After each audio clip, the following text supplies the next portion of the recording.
안녕하세요. 정황어울림 청소년 문화의 집 대학생 서포터즈 트윈뉴에서 활동하고 있는 지수입니다. 벌써 8월도 절반이 넘게 지나갔는데요. 아직 방학이신 분들도 벌써 개학하신 분들도 있으실 것 같아요. 8월을 혹시 더 재밌고 혹은 더 알차게 보내고 싶으신 청소년들이 계실 것 같아서 제가 추천해드릴 책 3권을 들고 찾아왔습니다. 먼저 초등학생 친구들을 위한 책 1권, 중학생 친구들을 위한 책 1권, 그리고 마지막으로 고등학생에서 대학생 정도의 나이대의 청소년분들을 위한 책 1권, 이렇게 총 3권을 준비해 왔는데요. 그러면 첫 번째 책 추천 코너로 한번 가보실까요? 첫 번째는 초등학생 친구들을 위해 추천해주고 싶은 책입니다. 바로 개를 훔치는 완벽한 방법이라는 책인데요. 제목만 봐도 뭔가 나쁜 짓이 관련되어 있을 것 같지 않나요? 이 책에 대한 기본 정보는 다음과 같습니다.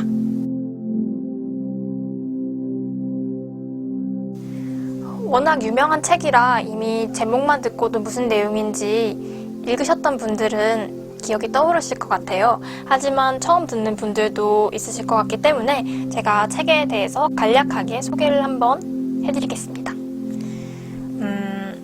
일단 제목부터 되게 특이하지 않나요? 개를 훔치는 완벽한 방법? 개를 왜 훔치죠? 그리고 완벽한 방법이라니 어떻게 하면 완벽하게 훔칠 수 있죠? 그리고 왜 나쁜 짓을 이렇게 책 제목에다가 대놓고 써놨을까요? 이러한 궁금증이 드시지 않나요? 먼저 이 책의 간략한 줄거리를 소개하자면 이 책의 주인공은 조지나라는 친구예요. 이 조지나라는 친구는 동생 토비 그리고 엄마, 아빠와 같이 원래 살고 있던 친구였습니다. 그런데 어느 날 갑자기 조지나의 아빠가 가족들을 내버려 두고 혼자 떠나버려요. 왜 떠나버렸는지는 잘 나오진 않는데 그래서 원래 4가족이었던 가족이 갑자기 3명이 되어버립니다.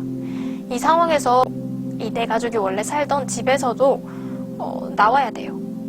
돈을 마련해서 새 집을 구해야 되는데 안타깝게도 조지나와 토비는 아직 어린 친구들이고 조지나의 엄마만 일을 하셔서 집을 구할 수가 있어요. 근데 돈 벌기가 쉽지가 않아서 이 가족들은 돈을 벌어서 새 집을 구할 때까지 자동차 안에서 생활하게 됩니다. 이 상황에서 맨날 씻지도 못하고 먹을 것도 완벽하게 요리해서 먹긴 힘들겠죠, 차 안에선. 그래서 여러 가지 문제들을 마주하게 되는데 조지나는 이 상황을 해결할 어떠한 방법을 하나 떠올리게 됩니다. 그게 바로 개를 훔치는 거예요. 물론 나쁜 짓이긴 하죠. 그런데 왜 개를 훔치면 돈이 생길까요? 바로 부자 어른의 개를 훔치는 겁니다. 만약에 조지나가 생각하기에 부자 어른이 강아지를 잃어버리면 강아지를 찾는다는 그런 종이를 동네에 붙이고 다니겠죠? 근데 그 종이에 아마 이런 식으로 적을 거라고 생각합니다. 조지나는 이 강아지를 찾아주신 분들께 사례금으로 도와주셨으니까 감사한 마음에서 돈을 주겠다. 돈을 몇만 원일 수도 있고 몇십만 원일 수도 있고 혹은 몇백만 원까지도 갈 수도 있겠죠. 강아지를 찾아주면 강아지 원래 주인이 돈을 주지 않을까요? 그러한 것을 노리고 조지나는 부자 어른의 강아지를 훔쳐서, 물론 주인 모르게 강아지를 훔쳐서 그 주인이 강아지를 찾는다는 그런 종이를 붙이고 강아지를 찾아주는 사람한테 돈을 주겠다는 내용을 종이에 쓰면 그 주인에게 강아지를 우연히 찾은 것처럼, 우연히 길에서 발견한 것처럼 찾아준 다음에 그 돈을 받아서 이제 새로운 집을 구할 생각을 가지고 있었던 거죠. 물론 강아지는 그 주인에게 가족이잖아요. 근데 그런 가족을 훔쳐서 돈을 번다는 게 당연히 나쁜 생각이죠. 하지만 조지나의 상황이 굉장히 어려웠기 때문에 조지나는 그 일을 하기로 합니다. 그리고 완벽하게 아무도 모르게 강아지를 훔쳐서 다시 돌려준 뒤에 돈을 받는 그런 완벽한 계획을 생각해냅니다. 그게 바로 이 책의 내용이에요. 그렇다면 조지나는 강아지를 훔치는 데 성공했을까요? 과연 죄책감 없이 훔칠 수 있었을까요? 강아지는 그 강아지 가족의 가족인데? 궁금하신 분들은 이 개를 훔치는 완벽한 방법을 한번 읽어보시길 바랍니다. 두 번째로 중학생분들께 추천해드리고 싶은 책은 바로 이 기억 전달자라는 책입니다. 유명한 책이고 상도 받은 책이기 때문에 아마 읽어보신 분들도 있으실 것 같아요. 하지만 처음 들어보는 분들이나 읽었어도 잘 기억이 안 나는 분들을 위해 다시 한번 제가 간단하게 소개를 해드리도록 하겠습니다. 먼저 이 책에 대한 간단한 정보는 다음과 같습니다. 이 책의 주인공은 조너스라는 남자아이인데요. 이 조너스가 살고 있는 마을은 되게 특이한 마을이에요. 나이에 따라서 배우는 것이 정해져 있습니다. 예를 들어 딱 몇 살의 아이들만 자전거를 새로 받아서 자전거를 타는 법을 배울 수 있다. 이런 식으로요. 지금 우리는 안 그렇잖아요.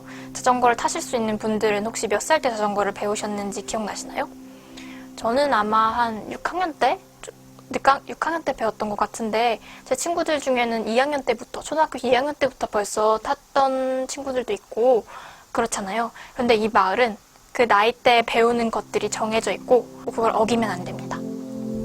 그리고 이 마을 되게 특이한 점 중에 또 하나는 거짓말을 하면 안 돼요.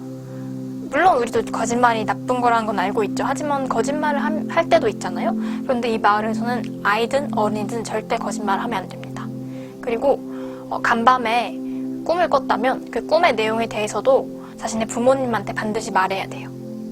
그리고 이 마을의 가족도 되게 특이한데 모든 가족이 엄마, 아빠, 그리고 여자아이 하나, 남자아이 하나, 그러니까 딸 하나, 아들 하나 이렇게 구성되어 있어요. 모든 가족이 마을에 4명이에요. 엄마, 아빠, 아들, 딸 이렇게. 되게 특이한 마을이죠. 그리고 이 마을에서는 어린아이들이 12살이 되면 12살 기념식에서 각자의 직업 같은 걸 정해줍니다.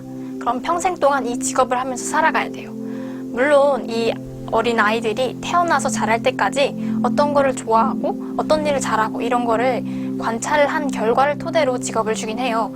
이 아이는 뭔가 누군가를 돌보는 걸 잘하네? 특히 어린아이들을 좋아하네? 그러면 이 아이는 12살 기념식에서 어린아이를 돌보는 직업을 받게 되는 겁니다.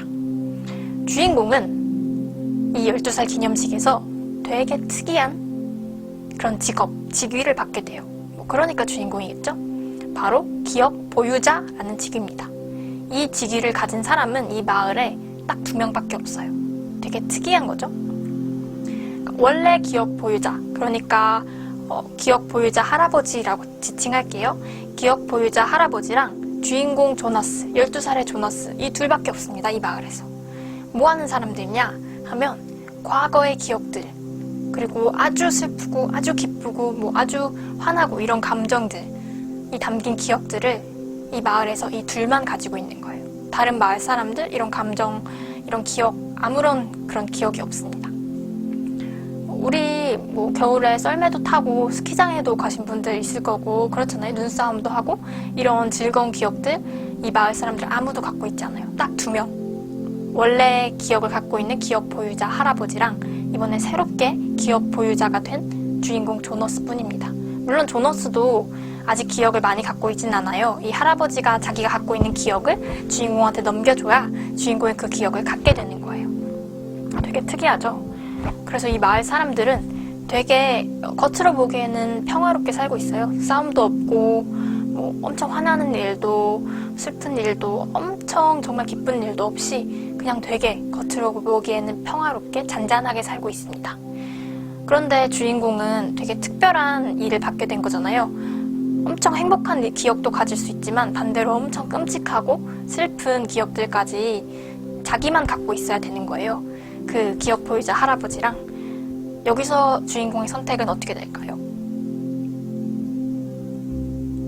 여러분이시라면 죽을 때까지 나만 기억 보유자니까 죽을 때까지 나만 이 기억을 갖고 살아갈까요? 아니면 어떻게 해서라든지 다른 마을 사람들한테 알리려고 노력할까요? 여러분이라면 이런 마을에 살 수 있을 것 같으세요? 거짓말도 안 되고 배우는 것도 그 나이대에 맞춰서 다 정해져 있고 꿈꾼 것도 다 솔직하게 말해야 되고 이런 마을에 여러분이라면 어떻게 하실지 궁금합니다. 바로 이 책을 끝까지 읽으신다면 주인공이 어떤 선택을 하는지 그리고 이 마을이 어떤 마을인지 아실 수 있으실 겁니다.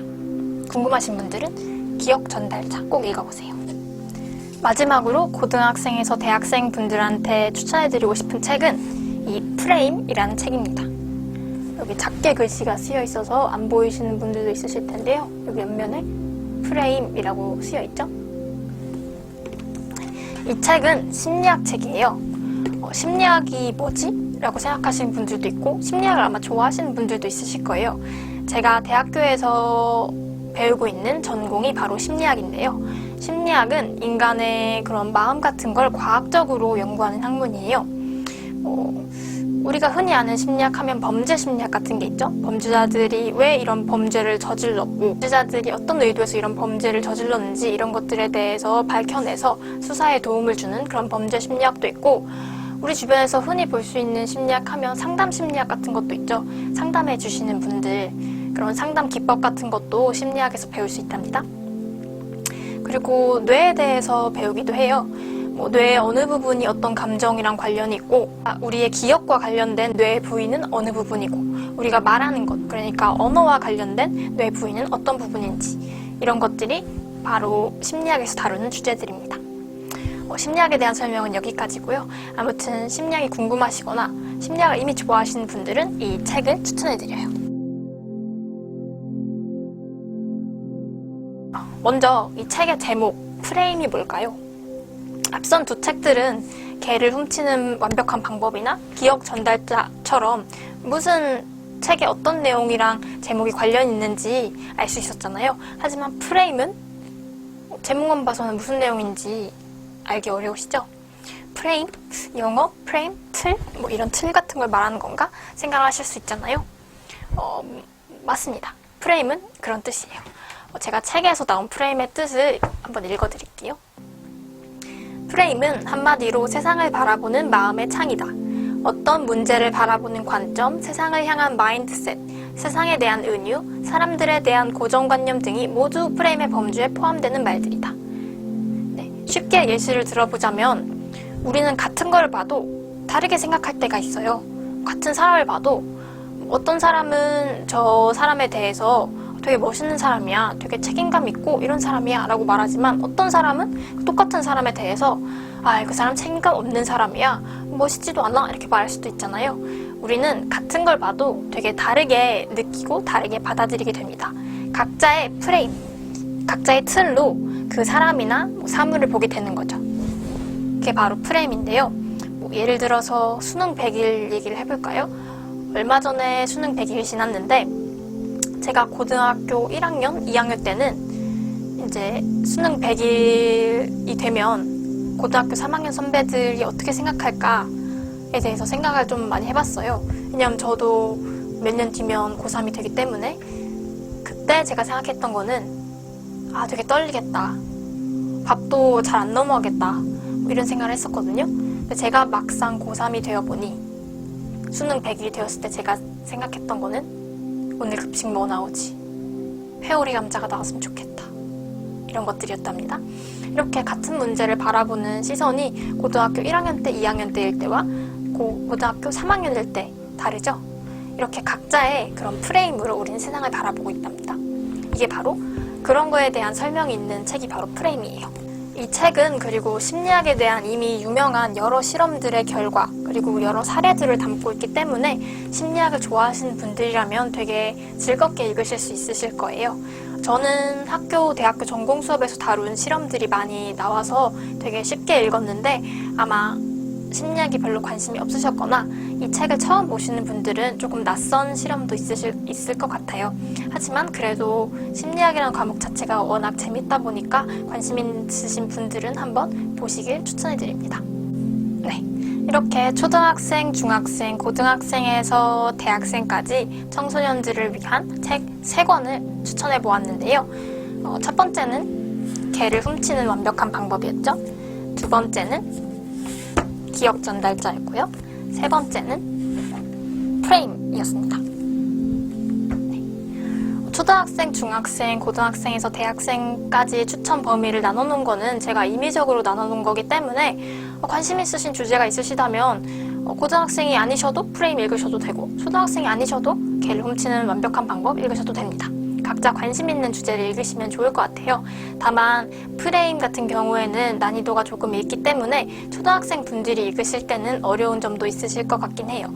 그래도 개를 훔치는 완벽한 방법이나 기억 전달자 같은 경우에는 어렵지 않은 책이기 때문에 읽어보시면 재밌을 것 같습니다. 그러면 지금까지 트윈뉴 지수였습니다. 영상 시청해주셔서 감사합니다.